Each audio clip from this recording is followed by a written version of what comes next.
Rena, good to see you. Thanks for making a bit of time to come and have a chat with me. I want to kick off our conversation um, by picking up something that you said to me last time we spoke that I thought was quite horrifying, actually. You said it takes less than 10 minutes to groom a child online, Yeah.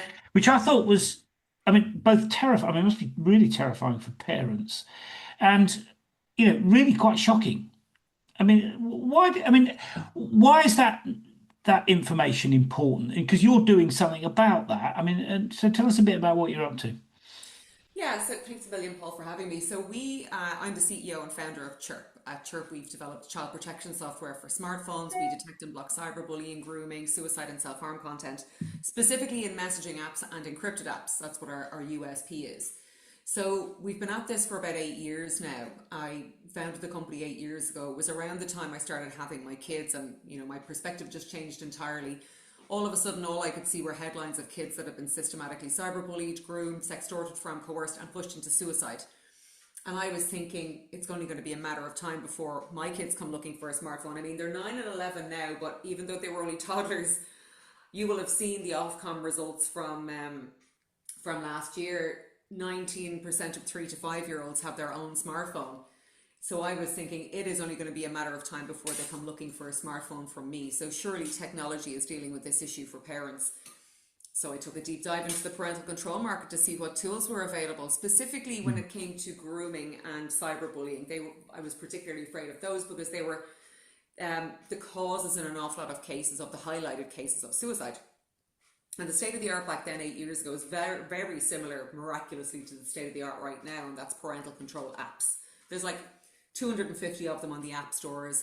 They share a variety of features. They have access restriction and monitoring to stop your child becoming addicted to their phone. They have pornography and gambling, website blocking, geofencing and geo-tracking so you can find your child.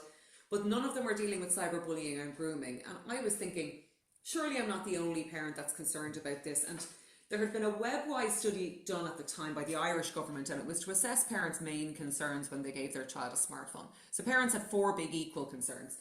They were worried their child would access pornography, spend too much time online, be groomed, or be cyberbullied. Yeah. So the pornography and the access restriction were being super served by the parental control apps, but the other 50% of parents' needs weren't being met at all. And I'm not a technologist, I'm a commercial CEO. The last job I had for the man, I used to run a group of radio stations. So with my salesperson's hat on, I was thinking, if we build it, they'll come. There's very obviously a big, market gap here. And so I started, speaking to some technologists to try and figure out why nobody was tackling this really, really obvious issue, and realized very quickly no one was doing it because it's really hard, right? So cyberbullying and grooming usually happens in messaging apps and social media apps. If kids are looking for ways to harm themselves, they usually go to a browser app or a large language model app, which means if you want to deal with these issues, you need to be able to gain access to the content in apps. But apps operate on a peer-to-peer system, so that Mm. means one app can't access data in another app. So at the application layer, you can never deal with these issues because you can download all of the best in show of parental control apps to your child's device, but they sit at the same permissions layer as Snapchat, TikTok, WhatsApp, Mm. Discord, etc. So if you're to deal with this issue, you need to go deeper into the tech stack, and the earliest point that you can access all incoming and outgoing data is the kernel level, which means you need to be an embedded system. You need to go in at point of manufacture. Your solution can't be downloaded over the air. So you basically rely upon a smartphone manufacturer to be your distribution Yeah. mechanism. So nobody Yeah. was willing to take the risk until we came along. Okay. And we'll talk a bit more about what you're doing in a second, but let me ask you about, you've picked up the other issues that are going on around protecting young people online. Let me just ask you, because it's very current, what do you think about the current debate about banning, young people from using social media? They've implemented it in Australia. There's a lot of talk about it here. What's your view about that kind of agenda? Yeah, it's a good point because the jury is out very much, Mm. Paul, because a lot of even the child protection stakeholder community are divided on this. The most of the ones that I know are against it, are against a social media ban. They think it's too much of a blunt instrument. They don't think it can be implemented. There are a number of flaws with social media bans. I'll give you a few examples.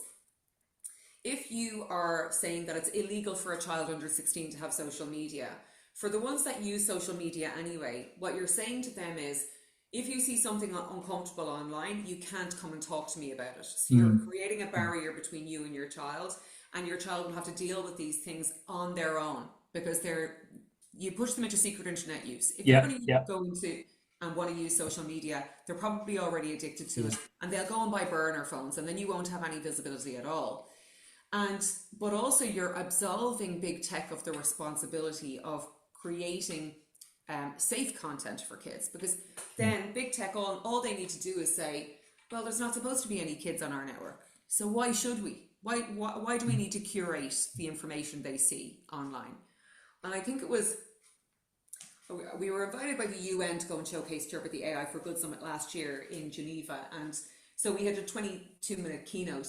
And as part of that, I was talking about, some of the updated figures, just to give a flavour to the audience of how bad these harms are.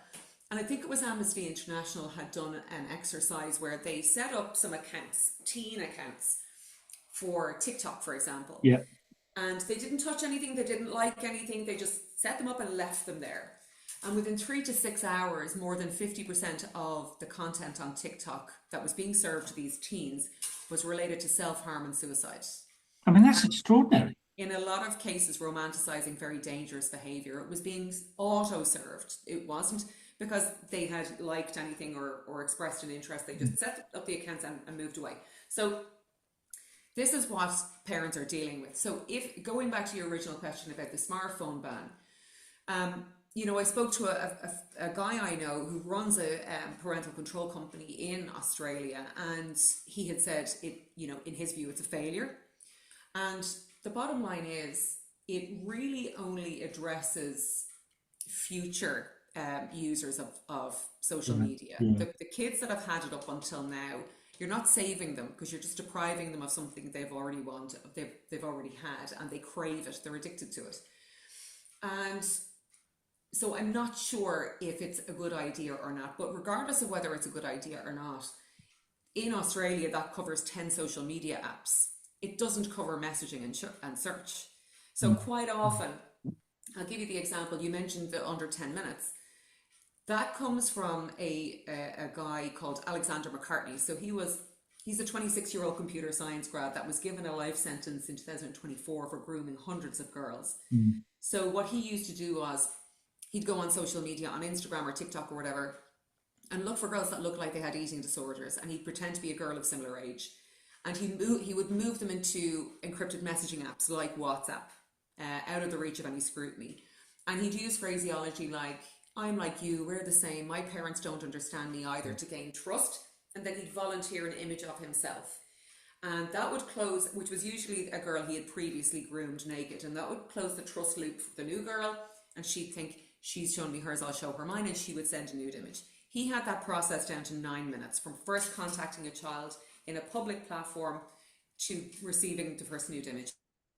And that's the tipping point in a grooming attempt, because as soon as he would get that nude image, he would use it to blackmail the child for more images, videos, online I streamed mean, abuse. that is truly appalling and frightening, I would have thought, for parents. Yeah, and you see, the problem is social media is where these guys are finding the kids, but then they're moving them into disappearing messaging apps or encrypted Yeah, messaging yeah, apps.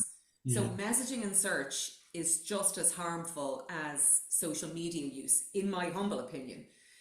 One facilitates the other. And so, if I mean, what you're saying is that there are some big flaws with the ban. What would you suggest governments do about that? I'm not saying that it's your job to advise on policy for those things, but I mean, you know the area. What would you suggest people do? What do you think government should do about this? Well, look, obviously I'm biased. Yeah, We've yeah, had conversations with the European Commission, with the UK government, and discussing the art of the possible. So if I was sitting in front of you now, Paul, I could show you that a chirp-enabled phone can detect and block harmful content in a messaging app like WhatsApp. If yeah. if your child Okay. gets a cyberbullying message, we can detect it. If your child opens up the camera on their device and tries to take a nude image, we can detect it's a nude image and delete it and stop it from sending and send you an alert. If your child goes onto a browser and looks for ways to harm themselves, like Google, Girls usually look for stuff like cutting, burning, extreme dieting. Boys look for generally quite violent stuff. How do I kill myself? How do I hang myself? And we will detect that's a harmful search and send you an alert. So it's all about giving you the information about what's going on in your child's life so you can intervene before there's a catastrophic event. So the conversations that we've been having with legislators and standard setters is this is the art of the possible. Up until now, there's been this friction between law enforcement and child protection stakeholders on one side saying, if we're to deal with the production and dissemination of child sexual abuse material, then big tech need to be forced to decrypt. And then on this side, you've got privacy campaigners saying, absolutely not. You can't touch encryption, it's too important, data is sacrosanct. And a few years ago, UNICEF came out and said, look, you guys are too far apart. If this is to be dealt with, then you're going to need to realize filtering of content needs to happen, but surely it can be done in a way that doesn't break encryption and doesn't compromise privacy. Okay. And at that UN event where we had this 22-minute keynote, I spoke for 7 minutes about the fact that we have the solution now. We have spent 8 years developing this in like intense R&D cycles to figure out what the solution is here. And we do it. So we can detect harmful content without the need for decryption. Most of the analysis is done on the edge on the device, which is privacy preserving. And because we analyze content after it has been decrypted and before it reaches the screen. So we're the last line of defense. Nobody's privacy is being compromised. The parent cannot see all the child's online activity, so they have their autonomy, but they know Chirp will step in only if they're in danger. And let me ask you, how are parents responding to this? Well, look, we are gearing up our pilot. We're not at market yet. We're aiming to be at market towards the end of the year, and we've just secured a partnership with a handset manufacturer and a telco to do that.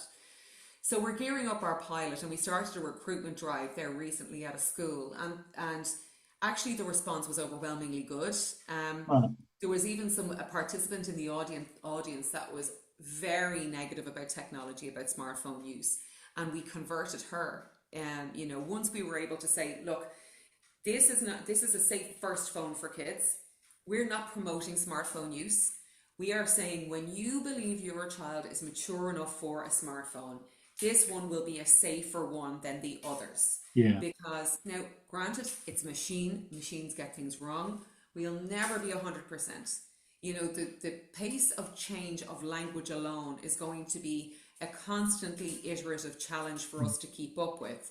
So we are very clear with parents it'll never be 100%, but it's just safer. It's not a fully safe.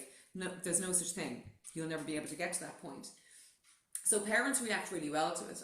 And to be frank, in the 8 years that I've been telling people, Paul, we're developing child protection software for smartphones that detects and blocks cyberbullying, grooming and suicide and self-harm content. Not one person has ever said, and is there a need for that? Everybody says, take a look. Because they immediately are thinking of their son, daughter, grandchild, niece, nephew, that kind of thing. So the response from parents is overwhelmingly good.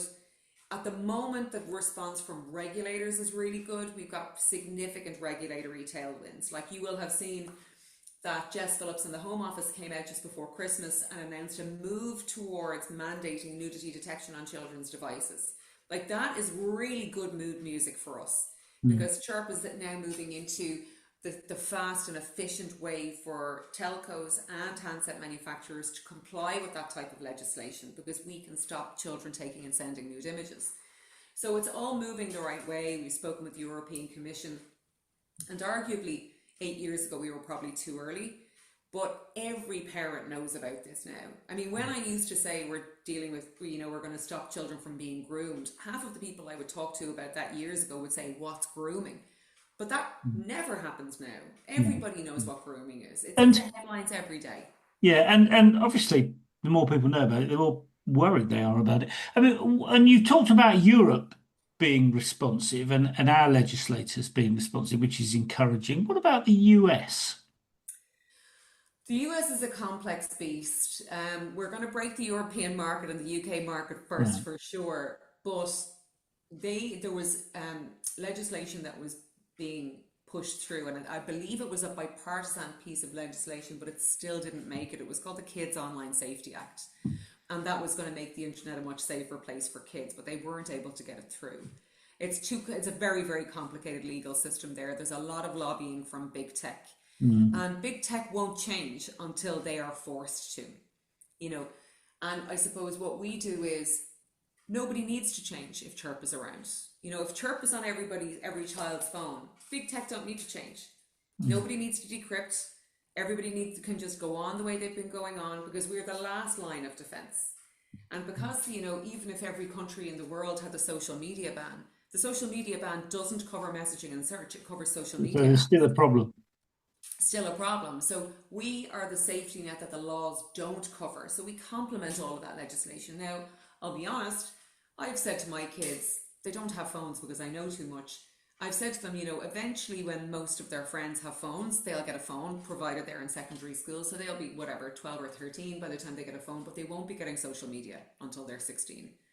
Because I've just seen too much. I've seen how groomers use social media, public social media platforms to entrap kids and then move them Yeah. into encrypted Mhm. platforms. And now there's even new phenomena where kids are abusing each other. So it's not just, you know, the blob in the basement, you know, that's trying to find kids. It's child on child abuse. You know, kids encouraging each other to be violent, to commit sexual crimes, that kind of thing. That's the new danger. Mm. And Well, it's there's not, I mean, no just to idea. pick that up, I mean, I wouldn't say that's actually new. I mean, Yeah, that sort of stuff do you know has been what? around quite a long time, hasn't it? I It mean, has been I around. briefly was a youth worker. I mean, I'm talking a very long time ago. I Yeah, mean, there were concerns about it then. That's 30 odd years ago. yeah. Do Yes. you know what? It's it's always been there, but it's very rarely talked about, and it's new parents don't really know about it. So Yeah. they always Mm. think if their child is only talking to another child, then there's nothing to see here. Yeah. But peer on peer is prevalent, Yeah. and kids are even using deep fakes to bully each other. You know, they're putting their friend's head on a porn image and sending it out, and that gets disseminated. And these images are very easy, well, not very easy, but easy enough to get taken down from public platforms like Facebook or Instagram. But as soon as they go out into the encrypted ecosystem like WhatsApp groups, then it's very difficult to get them expunged, almost impossible. Yeah. So, you know, we've made sure that our nudity detection models works on deep fake nude imagery as well, so that we can stop your child incriminating themselves by producing child pornography and sending it out, or, you know, those And types. let me ask you about the other big stakeholder that seems to me to be important here, and that's schools and teachers. I mean, in what way have they responded to this? I mean, I don't know Yeah, how they feel about the social media ban. I've not spoken to anyone, but it seems to me that, um, I mean, this is clearly a big problem for schools in the sense that all this kind of stuff will get in the way of kids' education, won't it? I mean, among all the other things, all the other harms, it gets in the way of their yeah. education. How are they responding? Have you spoken to many sort of head teachers? I mean, Yeah, what's their I've take on it? spoken to a few, and actually, one of the schools that we are engaging with on the pilot, they were one of the schools that were one of the first schools to adopt the smartphone pledge.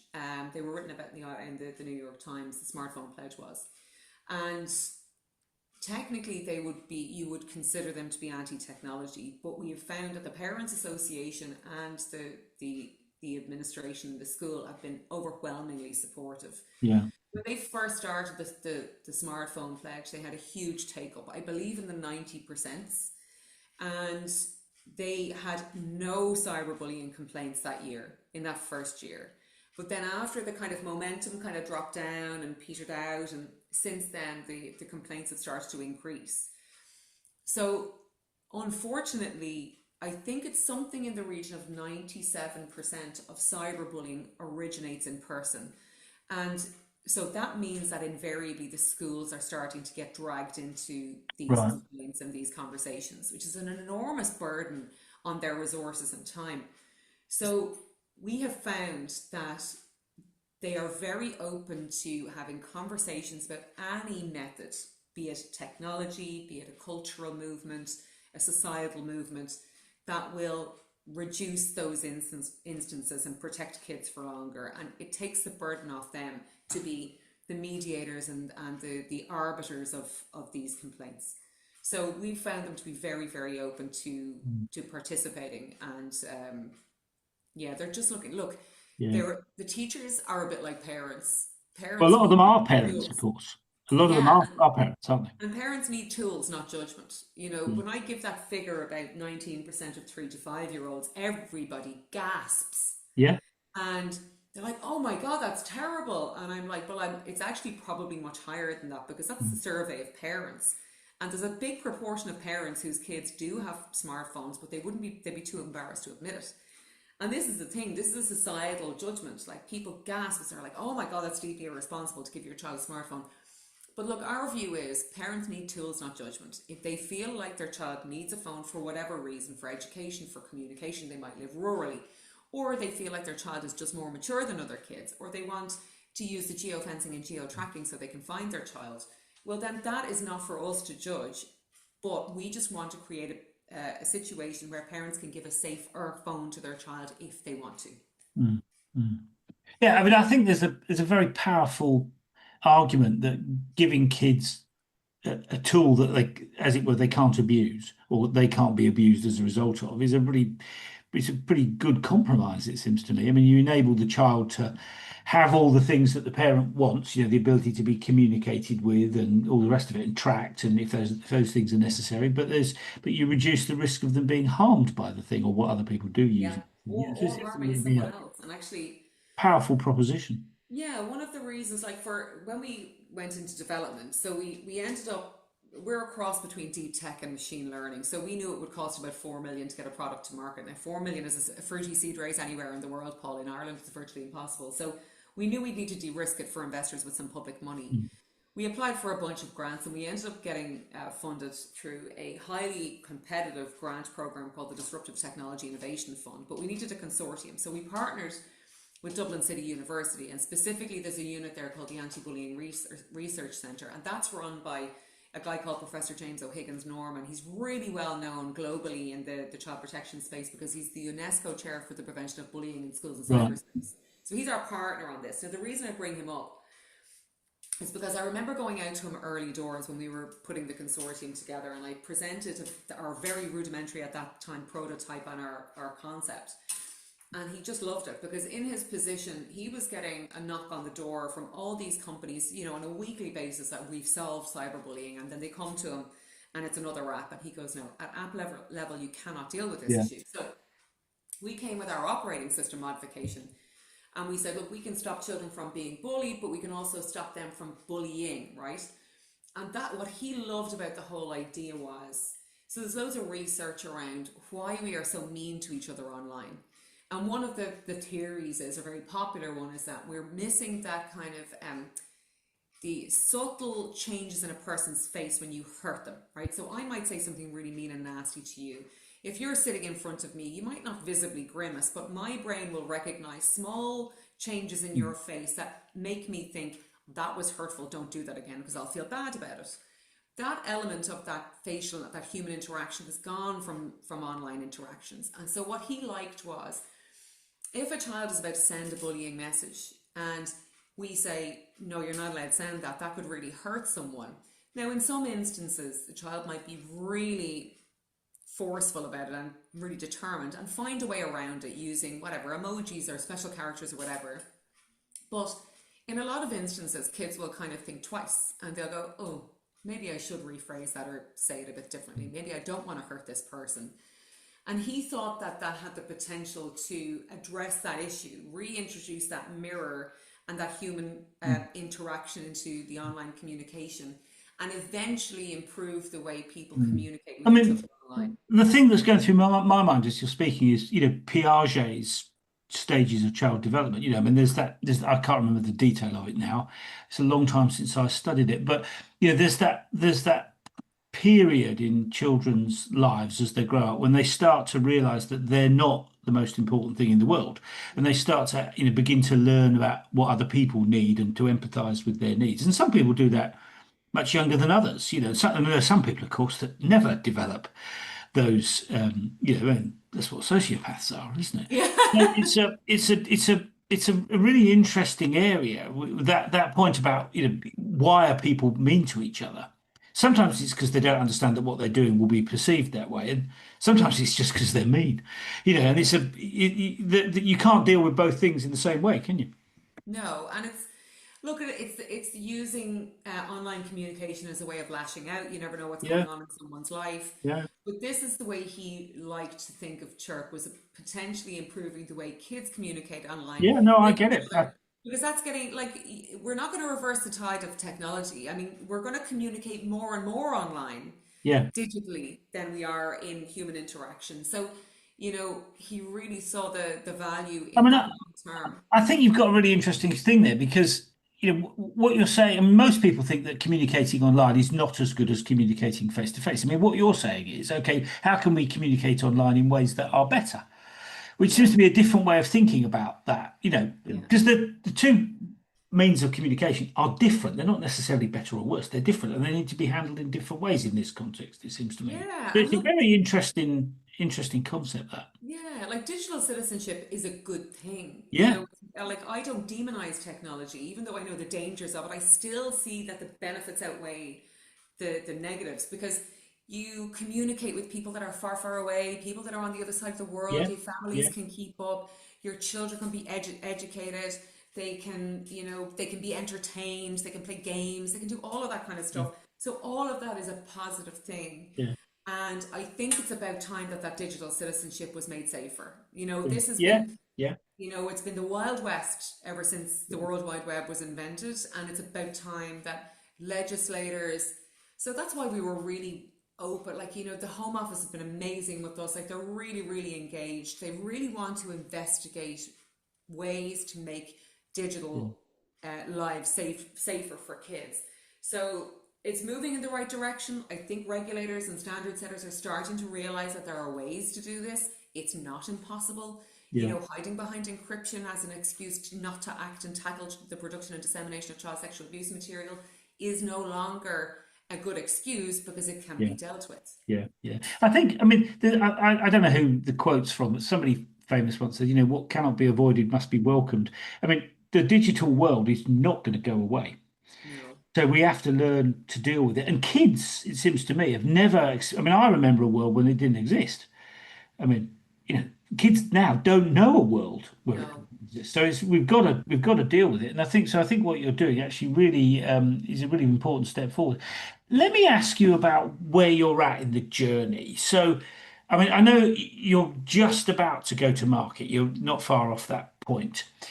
Tell us about, if you like, the roadmap. I mean, how do you see things playing out over the next, let's say, 4 or 5 years? And what do you think success looks like? I mean, give us a sense of the direction of travel. Yeah, it's a good question. So, we're tackling the smartphone problem first. Parents are most afraid of smartphones because they Mm, leave the house. yeah. But you don't really see the same level of fear when it comes to tablets, and tablet ownership in younger kids is higher. Right. And I remember, this kind of leads into the roadmap piece. We're addressing the cyberbullying, grooming, suicide, and self-harm because that's the big market gap. They're the big fears for parents, the big fears for smartphones.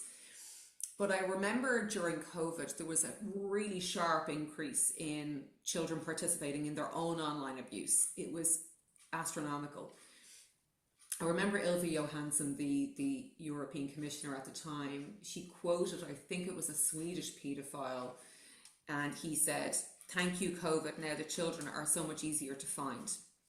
So as a result of that sharp peak in the production of child sexual abuse material, they introduced the e-privacy derogation. So that basically allowed VLOPs, very large online platforms, to circumvent data privacy regulations in order to detect child sexual abuse Mm. material in social media profiles and automatically report it.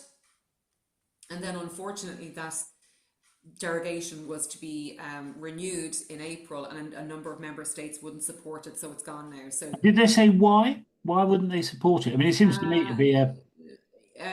look, there's always been this friction between data privacy and Mm, child safety, and the unfortunate thing is, and I'm sorry to say, data privacy trumps child safety in almost every case, in my mm, experience, wrongly so. Mm. wrongly so. It's interesting that you use the word trumps. Yeah, Not that I'm making aspersions about anything, but it rightly seems so. it's a good Um, turn of phrase. yeah, yeah, yeah. But the reason I'm bringing that up is because small kids, kids as young as 3, were participating in their own online Mm. abuse, and that was tablets in the main, because Yeah. there was a sharp spike in kids using technology and being unsupervised online. And so our next iteration, so we start with cyberbullying, grooming, suicide, and self-harm, prove the smartphone market. And our patents, which are granted and pending, are agnostic to any computing device, which means that we can create a chirp for tablet, games console, desktop, other solutions like detecting phishing and identity theft attempts, because Chirp can access encrypted apps and no other mobile threat defense can. That means that we can start tackling financial crime and protect vulnerable adults, for example, from phishing and identity theft. And that's a huge industry. That's $77 billion a year. So that's kind of the development roadmap. And also we're going to develop a radicalization database.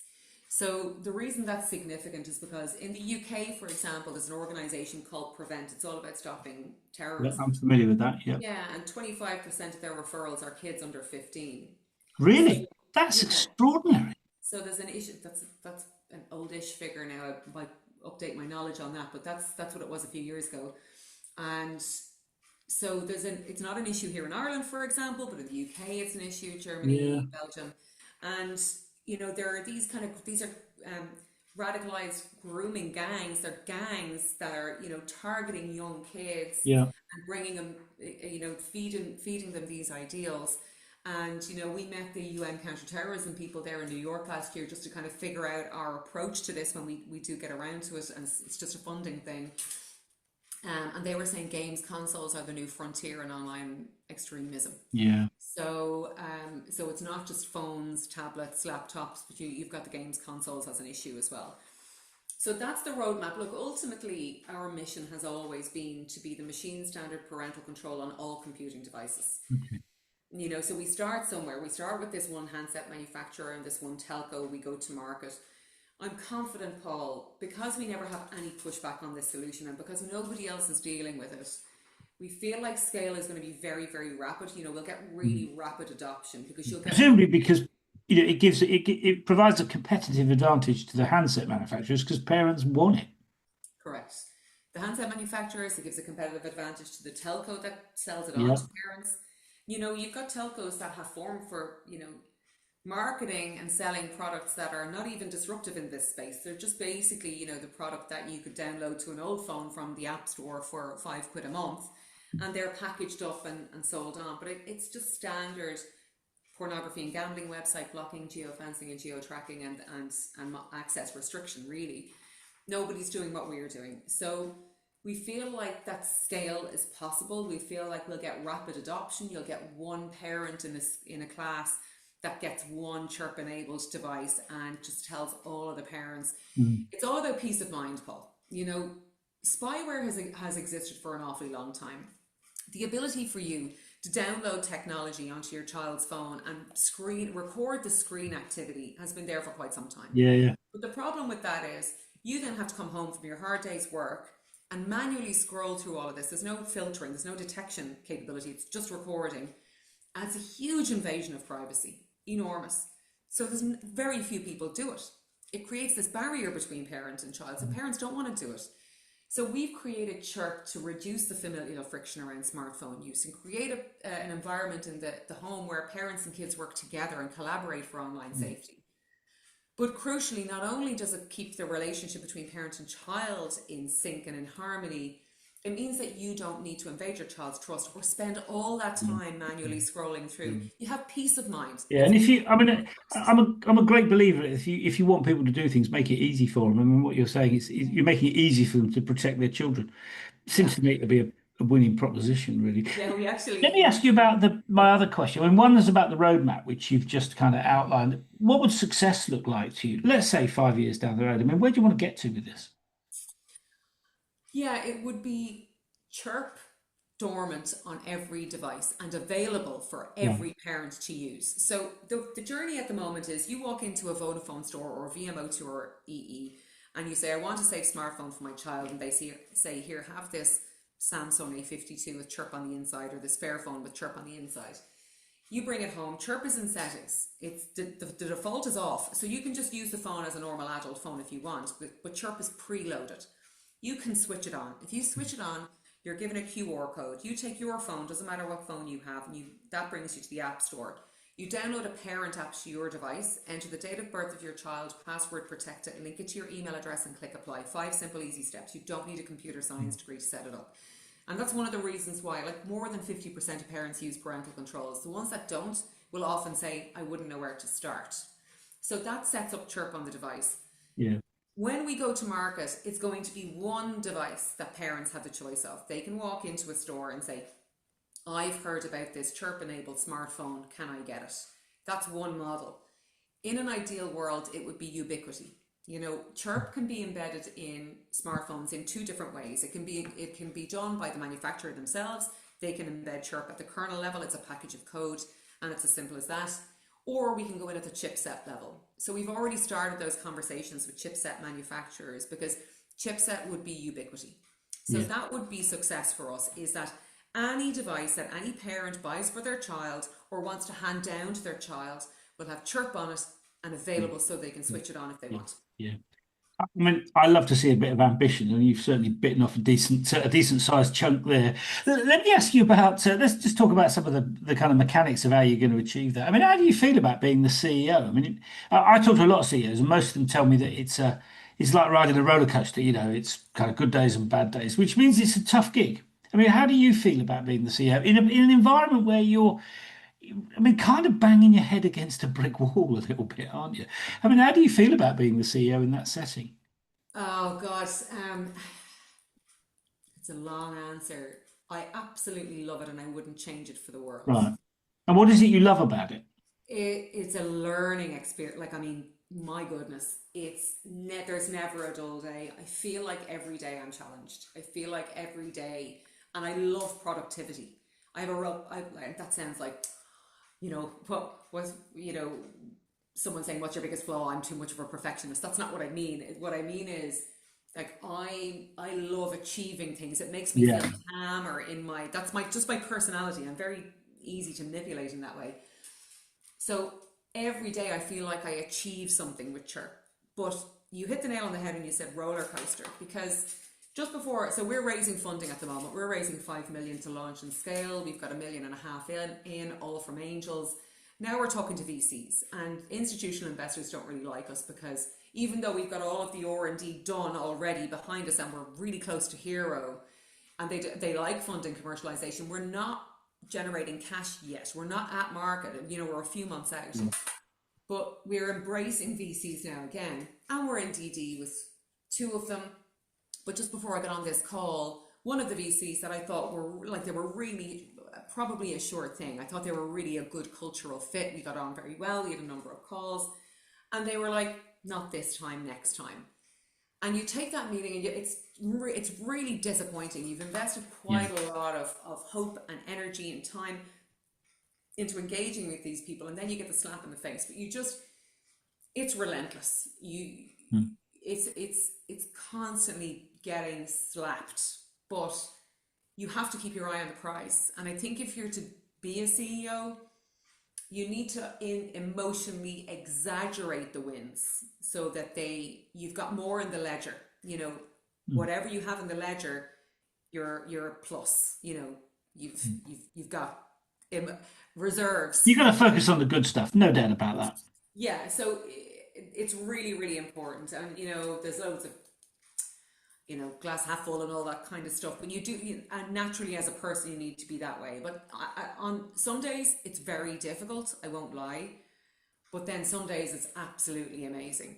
If you were to ask me 8 years ago if I knew it was going to take this long, I mean, honestly, Paul, 8 years ago when I came up with this idea, everyone was like, oh, a female founder in tech. Oh, yeah, everyone's going to be throwing money at you. People did not throw money at me. It took us 5 years to get the first round of funding. And it was a lot of learning how to write grant applications and, shoe leather with investors, angel investors mainly, or all actually, apart from the 2.8 million grant we got. If anybody had said it was going to take that long, I don't know if I'd have done it, Yeah, but yeah. I'm glad I And did. and I mean it's a tough gig for the CEO, but in when you've got a small team, I know you got 20 odd people, I mean which is not a huge team. Mm. It can, I mean riding that roller coaster is also pretty tough for the team, isn't it? It can be because they also feel the pain of the setbacks. Not quite as much as you perhaps, but they'll feel it. What is it that you do? I mean, I'm interested in how you build resilience in your people. Have you got thoughts on that? Yeah, I mean, in truth, I insulate them from a lot of the negativity. Um, Okay. Now, there's pluses and minuses to that. I'm out there, the team are all based in the office, the core team. I'm rare, like I'm there maybe 1 or 2 days a week, but I'm usually out and about because right now, you mentioned we've got 21 in the team, 17 of them are engineers. I am the commercial department. So I am the head of sales. I'm raising all the money. I'm doing all the thought leadership stuff in at the World Economic Forum and the UN and all that kind of stuff. It's a lot of plates to spin and there's a lot of people to see. So because I'm not there, I can insulate them from the negativity, from the downside. I can go into the office and do jazz hands and update everybody on all the positive stuff. But there's really no need for them to know, this VC said no, or that angel said no, Mm. or you know that telco are trying to force us to come to sign terms we can't sign or whatever. They don't need to know that. It's important for me to absorb that so that they can just get the head down and work and get the product ready and sleep well. Mm. It's on me to make sure that I mean, they're on the you made the point then about ensuring people could just sleep well. I mean, what are the sort of things that keep you awake at night? I mean, I know the things that kept me awake at night when I was doing that kind of job. I mean, what are the things that keep you awake at night? it could be anything.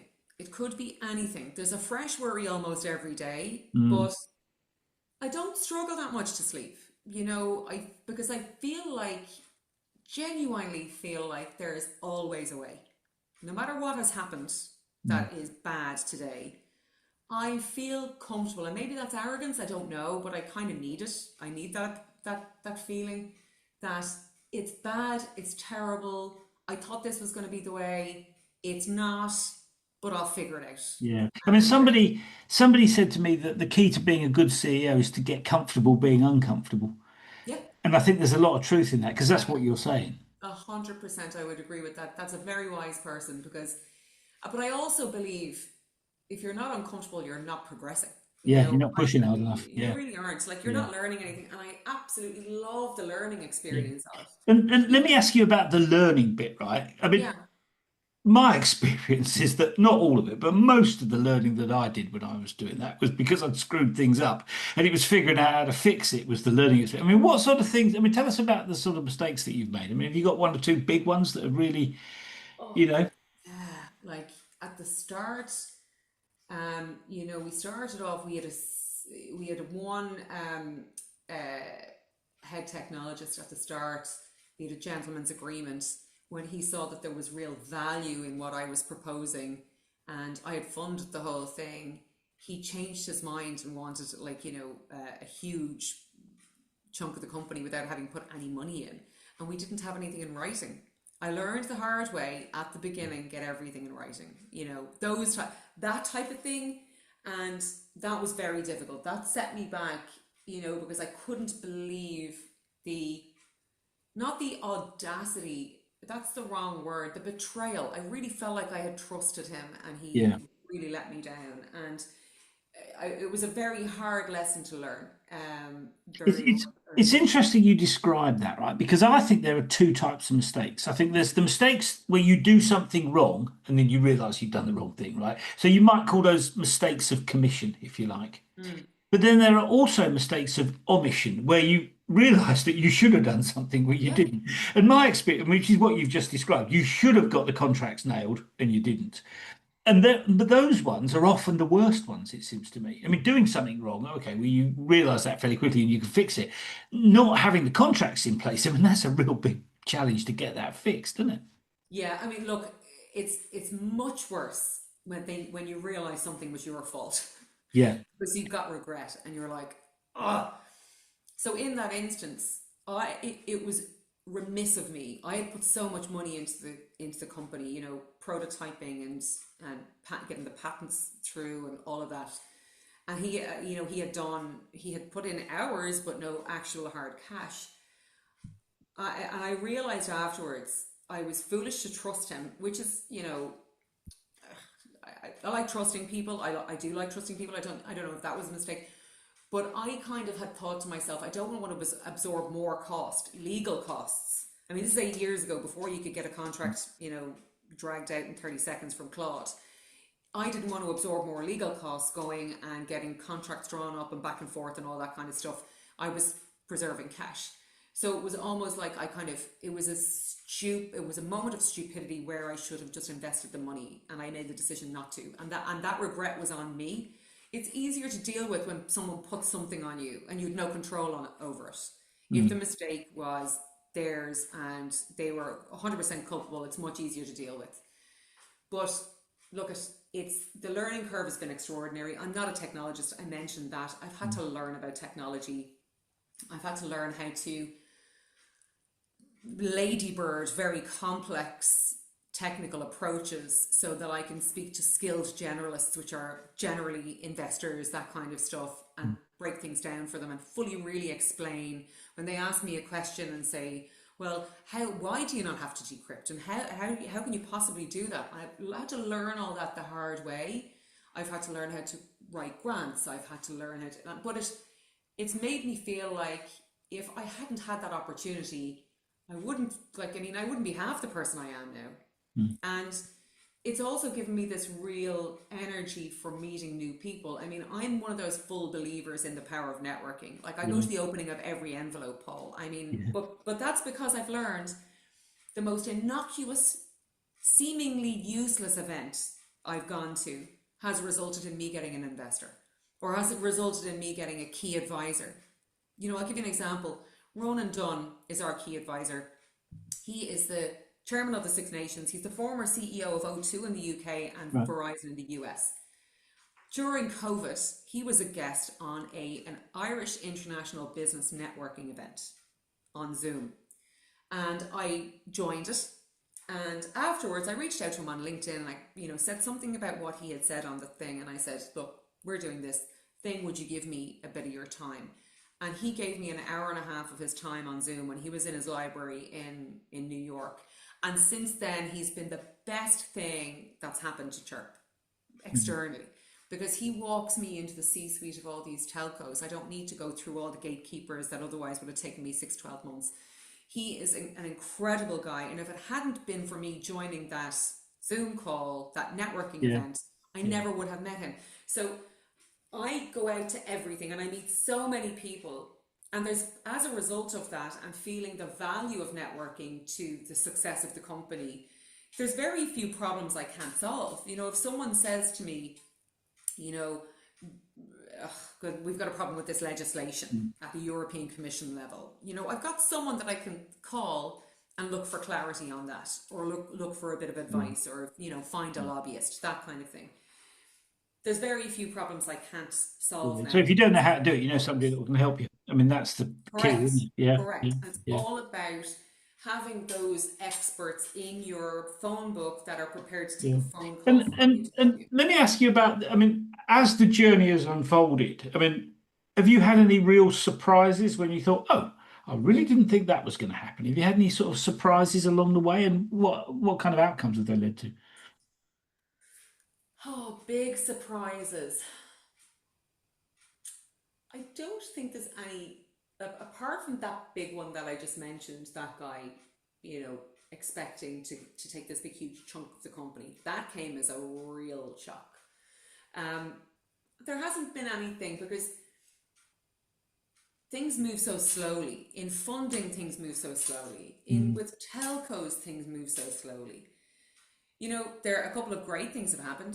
I got an email from Jess Phillips asking me to go and meet her after. You see, we were invited to the World Economic Forum to, so some positive things actually that were a surprise. We were invited by the UN to showcase Chirp.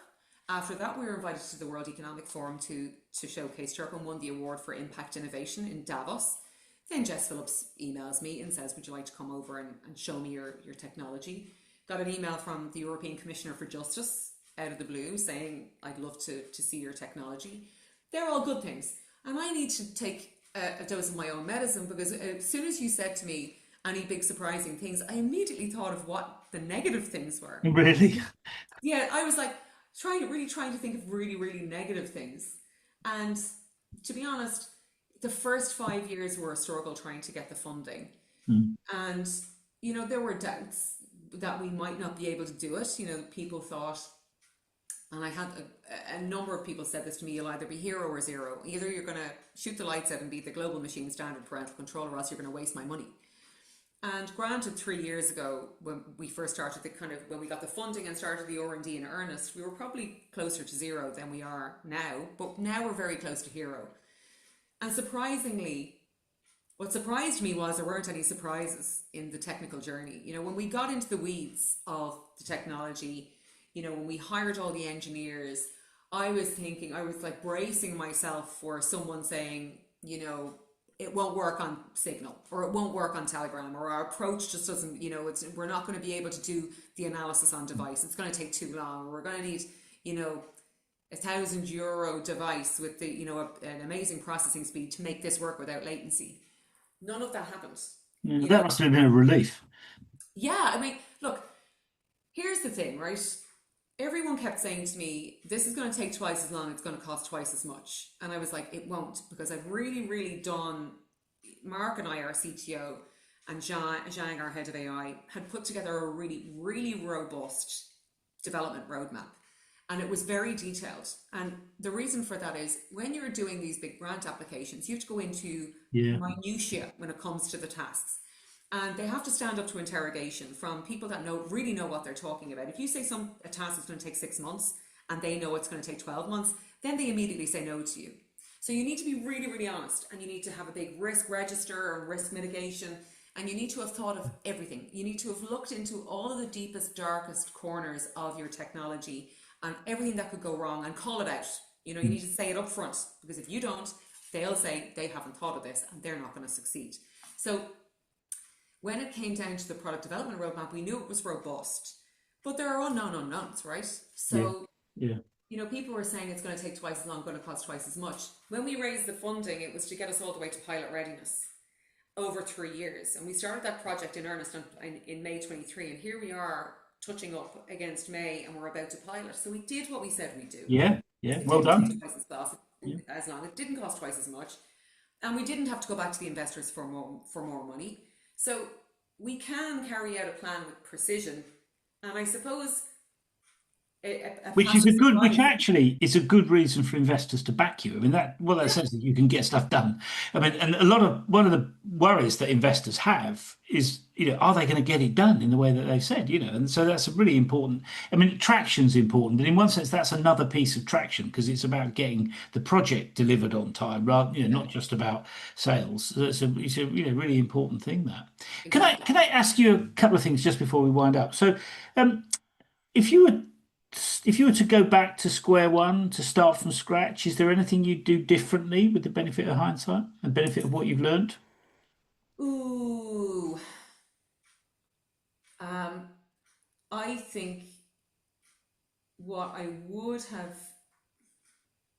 It's difficult to say, Paul, because 8 years ago, I could say very easily, oh, I would have written it. I would have skipped the EIC Accelerator pilot program, because that was a big waste of time, and I would have gone straight to applying for the DTIF, the Disruptive Technology Innovation Fund. But the problem with that is, I had never written a grant before.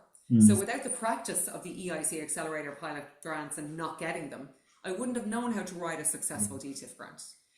So because I've had to learn so much, I couldn't really have expedited it much more than I did.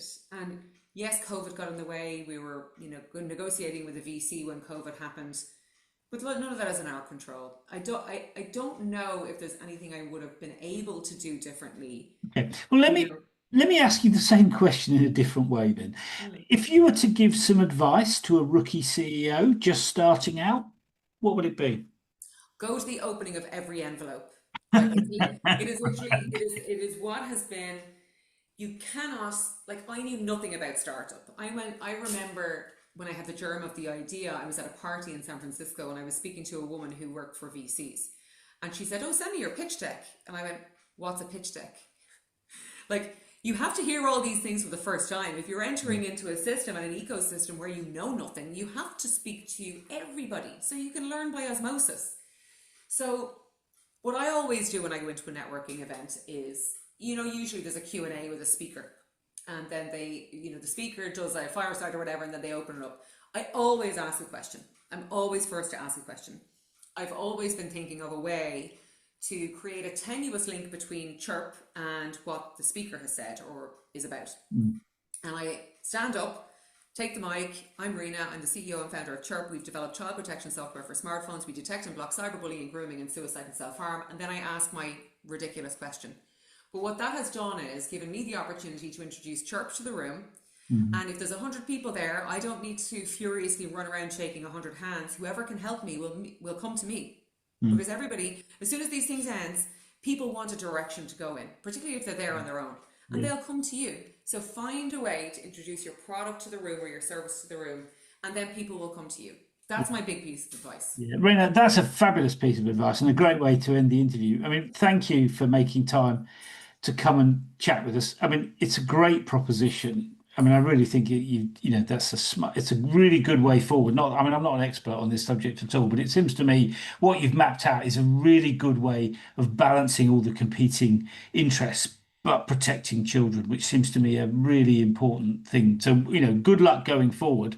I mean, I really hope that's a success. And thank you for making the time to come and talk to us. I know you've just explained why you do these things, but I mean, it's great that you've come to tell us about it. And like I said, good luck going forward. Thank you so much, Paul, and thank you for the invitation. I really appreciate your time. Cheers, Rena. See you soon. Thank Bye bye. you.